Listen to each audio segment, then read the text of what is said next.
अपना परिचय बताइए। मेरा नाम राघवेंद्र कुमार है और मैं संयुक्त किसान मोर्चा का संयोजक मंडल का सदस्य हूँ, जिला बलिया का। आप किसानों के इतने बड़े नेता हैं, किसानों के हर एक कार्यक्रमों में, धरनों में और तमाम किसानों के हितों के लिए हमेशा आवाज़ उठाते हैं। प्रधानमंत्री द्वारा जो कृषि कानून को वापस लिया गया है, इस पर आपका क्या कहना है?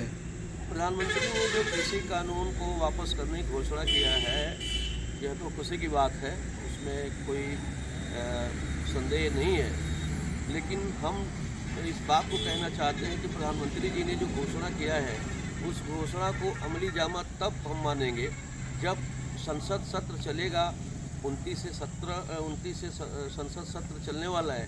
उसमें उन्होंने संसद में उसको निरस्तीकरण का प्रस्ताव ला करके निरस्त करके और किसानों को लिखित देते हैं, तब ये माना जाएगा कि हमारे प्रधानमंत्री जी वास्तव में अपना जो कदम है किसानों के पक्ष में उठा रहे हैं। और इसके बारे में मेरा ये कहना है कि और बहुत सारे सवाल हैं किसानों के। हजारों किसान मौत से जूझ रहे हैं और अपने को कुर्बान कर दिए।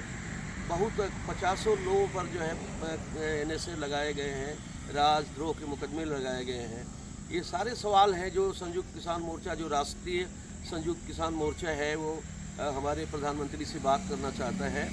और निश्चित ही ये किसानों के कुर्बानी की देन है कि आज सरकार को किसानों के सामने झुकना पड़ा है। हालांकि मैं गाजीपुर बॉर्डर और सिंधु बॉर्डर पर बहुत बार अपने वक्तव्य को रख दिया है कि दुनिया का इतिहास बताता है और भारत का इतिहास बताता है कि गांधी जी ने किसानों से ही लड़ाई शुरू किया था और चंपारण से यात्रा किया था।